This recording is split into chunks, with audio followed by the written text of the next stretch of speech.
Hello students, welcome back to my channel. आज हम discuss करेंगे क्लास 10th के चैप्टर 2 पॉलिनोमियल पे। ठीक है, इसके ऊपर विस्तार से चर्चा करते हैं। पॉलिनोमियल क्या होता है आज थ्योरी डिस्कशन करेंगे। नेक्स्ट वीडियो में हम डिस्कस करेंगे इसके क्वेश्चंस के ऊपर। ठीक है, तो आ जाओ। तो polynomial, first of all polynomial दोनों को हम अलग अलग लिखते हैं। पॉली मीन्स क्या होता है बेटा? मैनी। क्या होता है? मैनी। नोमियल मीन्स क्या होता है? ये एल्जेब्रिक कोई एक्सप्रेशन होगा, ठीक है, उसे बताता है। ठीक बेटा, बात आई समझ में? तो पॉलिनोमियल आखिरकार होता क्या है? It is an algebraic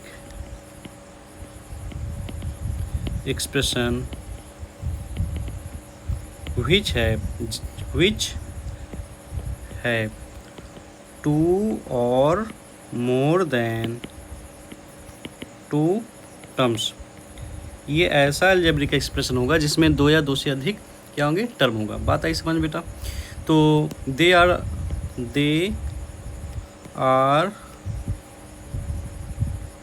all of following types. ये निम्न प्रकार के होते हैं। ठीक है, तो फर्स्ट ऑफ ऑल पढ़ेंगे क्या बेटा? On the basis of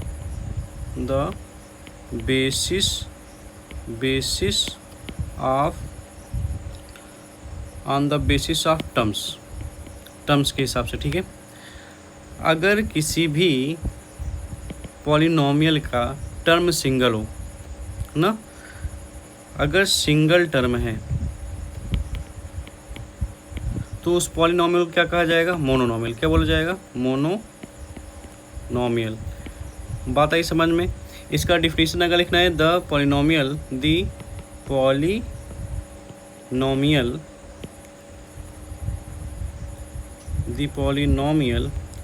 having single term is called monomial. उसे क्या कहते हैं? मोनोनोमियल। बात आई समझ में? आज जो दूसरा कौन सा होगा? बाइनोमियल। सीधा लगाते हैं बाइनोमियल। ठीक है, बाइनोमियल क्या होगा बेटा? The polynomial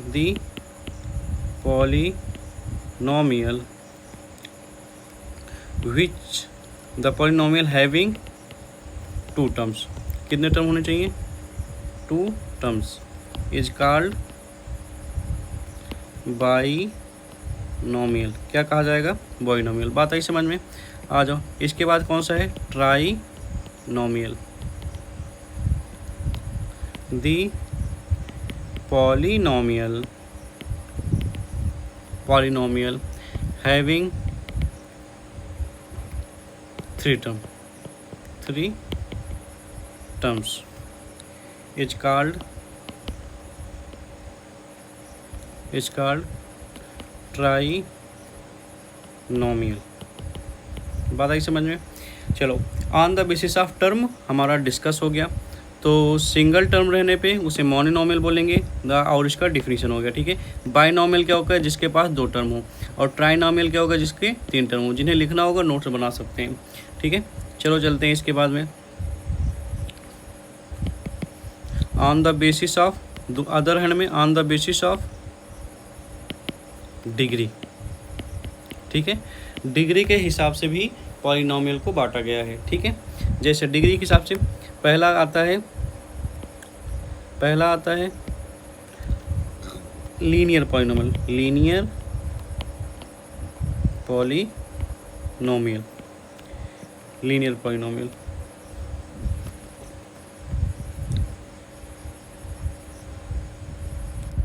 the polynomial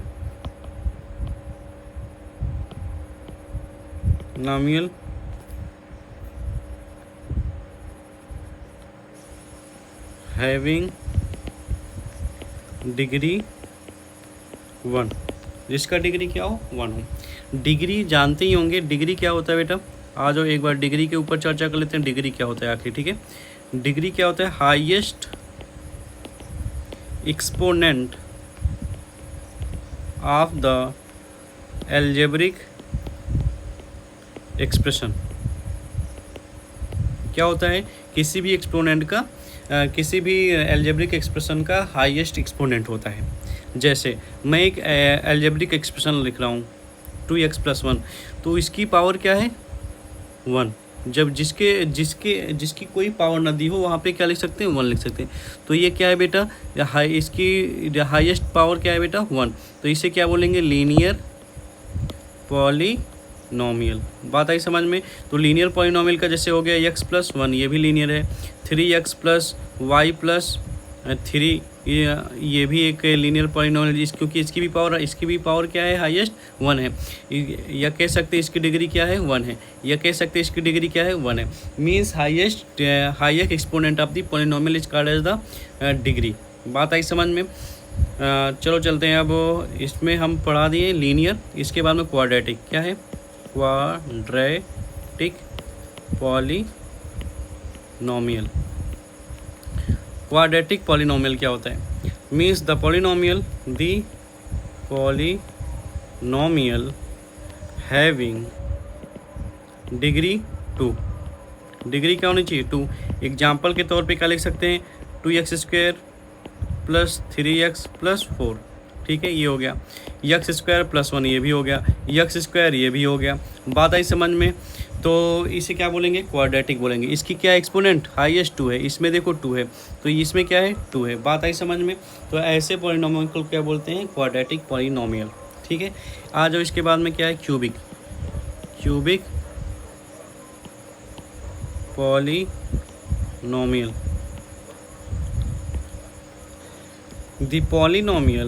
The polynomial having degree 3 is called as cubic polynomial। ठीक बेटा, इसका जैसे एग्जांपल ले सकते हैं, कैसे लिख सकते हैं। इसका जनरल क्वाड्रेटिक इक्वेशन क्या, cubic equation general cubic equation होता है ax³ + bx² + cx + d। बात आई समझ में। और क्वाड्रेटिक का अगर लिखना चाहते हैं ax² + bx + c है। बात आई समझ में। तो ये जनरल है, ये लिख सकते हैं। वैसे x³ + 1 ये भी क्यूबिक है, x³ ये भी क्यूबिक है, और x² + x³ + z³ ऐसा कोई लिख दे तो भी ये क्यूबिक ही कहलाएगा। बात आई, क्योंकि डिग्री इसकी क्या है 3 है। बात आई समझ में। तो ये था ऑन द बेसिस ऑफ। तो आ जाओ एक बार चार्ट बना के तुम आपको समझाते हैं हम।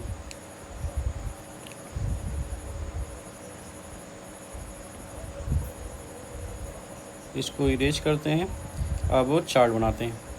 चार्ट में लिखते हैं यहाँ पॉलीनोमियल। आपको ये शॉर्ट फॉर्म है, ज़्यादा बढ़िया समझ में आएगा। ठीक है,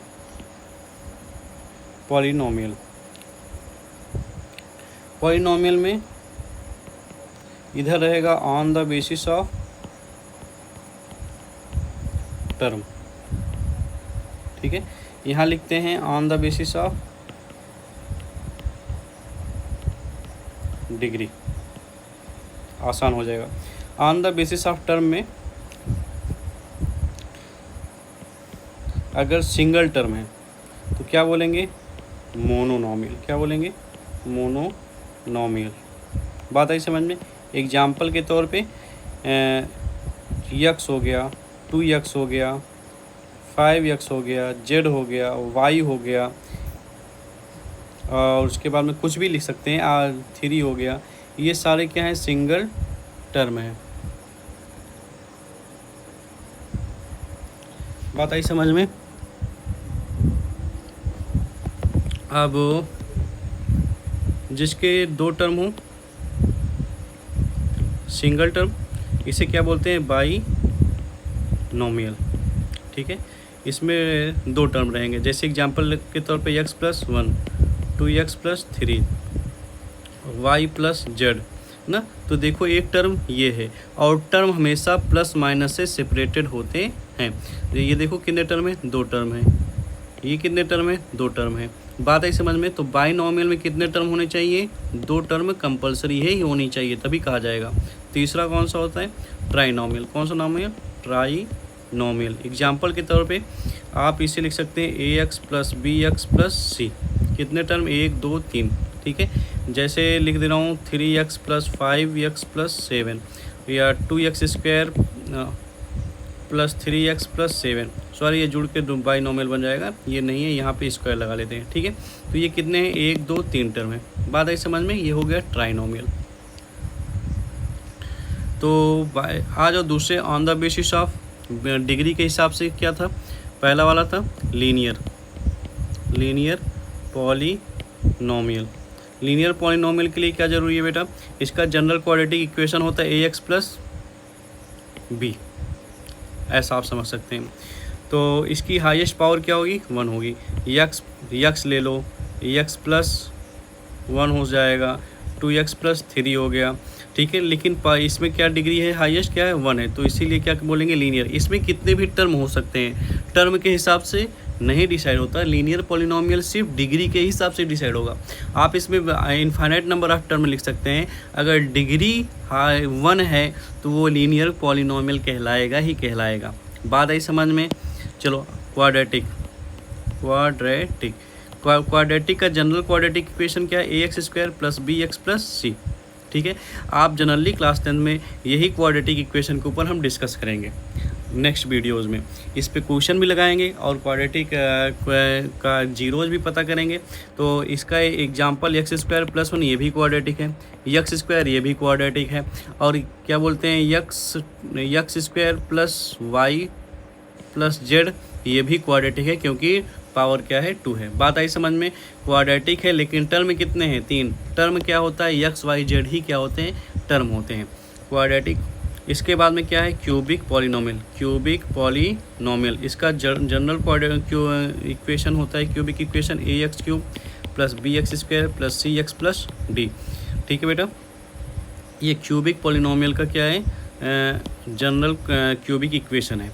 तो इसको रिप्रेजेंट करने के लिए x³ ये क्यूबिक है, ठीक है। x³ प्लस 1 ये भी क्यूबिक है, 2x³ plus 3x² plus 7x plus 8 ये भी क्या है, क्यूबिक है। तो ये सारे क्यूबिक है, क्योंकि डिग्री क्या है, 3।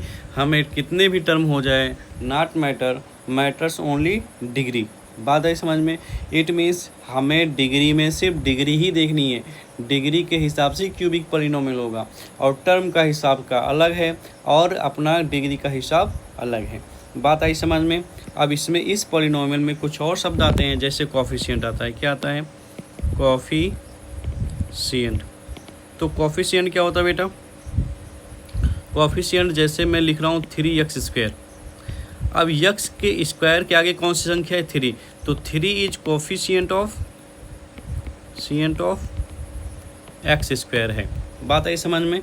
तो आपके बुक में क्वेश्चन पूछा जाता है, जैसे दे देगा 2x² plus 7x plus 5, x का कोफिशिएंट क्या है, तो 7, x² का क्या है, 2, तो x² का कोफिशिएंट इज 2 एंड x का कोफिशिएंट इज क्या है बेटा, 7 है। बात आई समझ में, कोफिशिएंट आखिरकार समझ में आया होगा। बात आई समझ में। डिग्री क्या होता है, हाईएस्ट एक्सपोनेंट। डिग्री बता चुका हूँ, फिर से बता दे रहा हूँ, highest exponent of an algebraic expression होता है। बात आई समझ में। और हाँ, मेन जो इम्पोर्टेंट बात है, zeros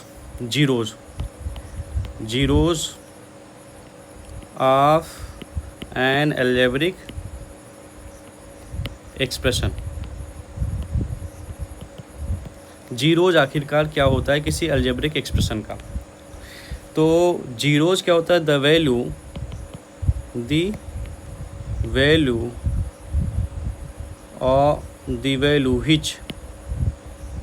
which satisfy the polynomial is called as the zeros of that polynomial। बात है समझ में। मीन्स ऐसी वैल्यू जो सेटिस्फाई कर दे, सेटिस्फाई मतलब ऐसी, जैसे कि ये मैं लिख रहा हूँ इक्वेशन 2x² + 5x + 7। अब x का ऐसा वैल्यू जिसे रखने पे पूरे इक्वेशन का मान क्या आ जाए, 0 आ जाए, उसे ही क्या बोलते हैं, जीरोज़। बात आई समझ में। तो आज वो जीरोज़ कैसे पता चलता है किसका किसका होगा, तो हमेशा लीनियर पॉलिनोमियल के जो जीरोज़ होंगे, नंबर ऑफ जीरोज़ कितने होंगे बेटा, नंबर ऑफ जीरोज़ सिर्फ सिंगल होगा। क्वाड्रेटिक पॉलिनोमियल के जीरोज़ कितने होंगे बेटा, 2 होंगे, क्योंकि इसकी हाईएस्ट एक्सपोनेंट क्या है, 2। तो जितने हाईएस्ट डिग्री के हिसाब से जीरोज़ बनते हैं, ठीक है। क्यूबिक पॉलिनोमियल के कितने होंगे, पॉलिनोमियल के होंगे जीरोज़ कितने होंगे, 3, क्योंकि इसका जनरल क्वाड्रेटिक है, क्यूबिक इक्वेशन है ax³ + bx² + cx + d। इसकी हाईएस्ट डिग्री क्या है, 3, इसीलिए इसके नंबर ऑफ जीरोज़ कितने होंगे, 3। बात आई समझ में। तो आप क्लास 10th में पहले एक्सरसाइज में यही है, थोड़ा ग्राफ देख के नंबर ऑफ जीरोज़, अच्छा ग्राफ के हिसाब से नंबर ऑफ जीरोज़, जैसे ये ग्राफ है, जितनी बार एक्स एक्सिस कट रहेगा, ये इसे क्या बोलते हैं, एक्स एक्सिस, इसे क्या बोलते हैं, वाई एक्सिस, ठीक है। तो जितनी बार ग्राफ कट रहेगा एक्स एक्सिस पे, उतनी बार उतने नंबर ऑफ जीरोज़, तो इसमें कितने नंबर ऑफ जीरोज़ होंगे, 3 होगा। बात आई समझ में। जैसे अगर कोई बोल दे इसमें कितने हैं, 2, तो नंबर ऑफ जीरोज़ कितने होंगे, नंबर ऑफ जीरोज़ कितने होंगे, इसमें 2 होंगे। बात आई समझ में। और अगर 2 ये नहीं दिख रहा हो, इसे इरेज करके फिर से लिख दे रहे हैं, 2 कितने होंगे, 2। और एक ग्राफ और बनाते हैं, ये बेटा एक्स एक्सिस पे कितनी बार कट कर रहे हैं, 1, तो नंबर ऑफ जीरोज़ कितने, नंबर ऑफ जीरोज़ कितने होंगे, 1 होंगे। बात आई समझ में। तो ग्राफ आप देख के जान जाएंगे कितने नंबर ऑफ जीरोज़ होंगे, ये ऐसा करके आता है क्वेश्चन। तो 1 2 3, तो कितने होंगे बेटा, अगर इधर से नहीं गया तो एक ही काउंट होगा टच करके, क्योंकि गया है 1 2 3, कितने जीरोज़ होंगे इसमें, 3। बात आई समझ में। आशा करता हूँ ये पूरा चैप्टर का थ्योरी समझ में आया होगा, और आगे का हम जब क्वेश्चन लगाएंगे तो आपको अच्छे से समझ में आएगा। बात आई समझ में। Thank you class.